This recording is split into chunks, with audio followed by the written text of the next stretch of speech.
The Work of Art Themselves by Raymond Williams. We have come a long way to understand sociology of culture through the means of cultural institutions, formations, and means of productions. But in this process of understanding, we are bound to ask if what we are studying is sufficient to the presumed subject, that is, the work of art themselves.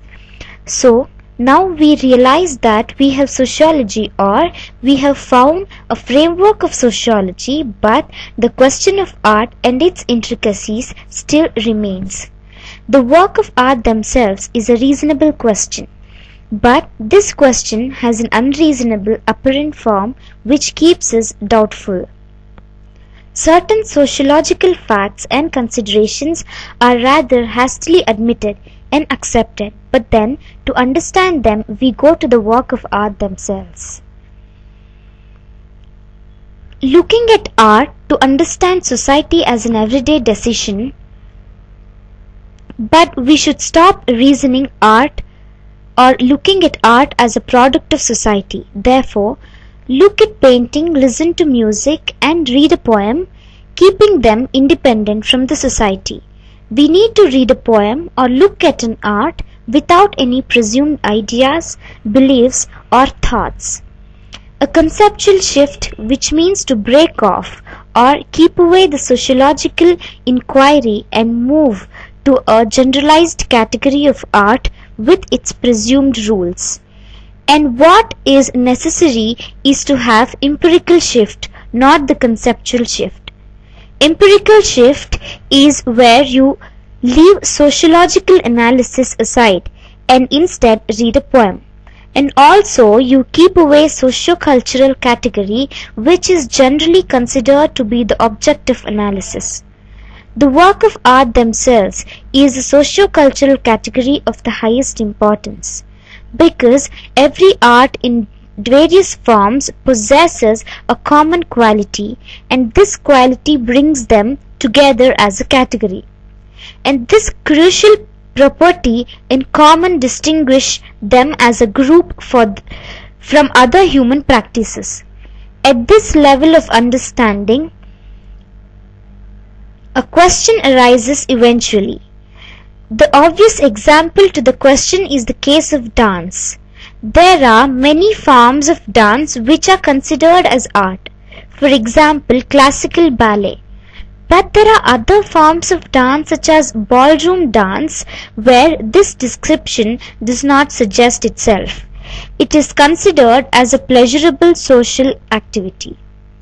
One early distinction suggests itself that ballet is performed for an audience, whereas ballroom dancing is where we can all join in.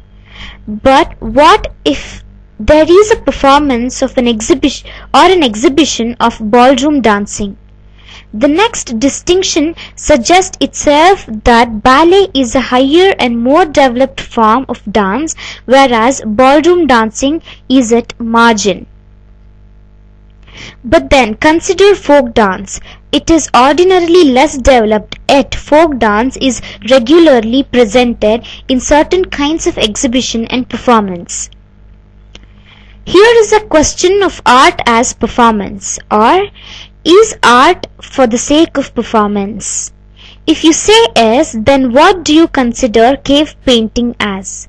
The artists did not have any intention of performance, so in this basis we cannot deny that cave painting as an art. Art gains its status because of its superlative material execution is a question. It is, of course, a crucial question, not because it delimits art. So when we take superlative material execution as a criterion to consider a work as an art, the work of engineering also come on the way. So this cannot be the only criterion.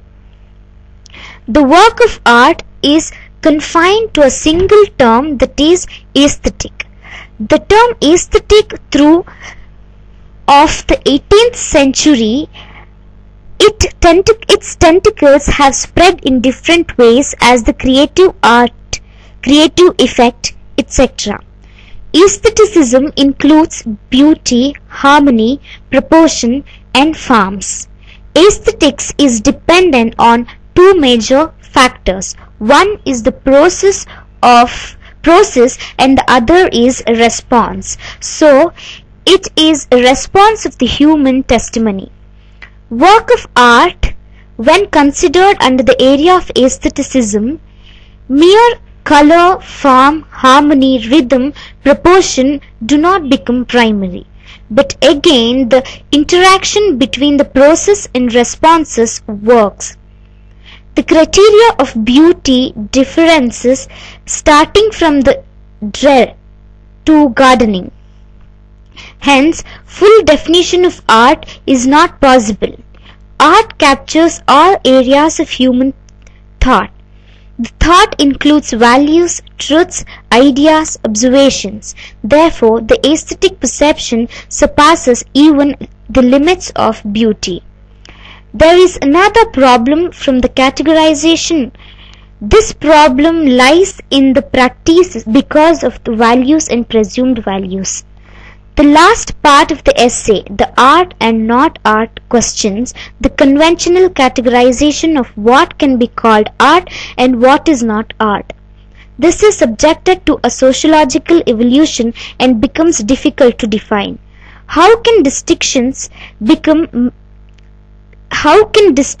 be made clear, specifying a piece of art as an art or not really art? Evolutions have led to a conclusion that we term to label the not really art as sub-literature, pulp fiction, categorizing them as mediocre. Art being discerned and aware of sociological connections, we are affirmed that there has to be a shift in perspective from sociological categories to the work of art themselves.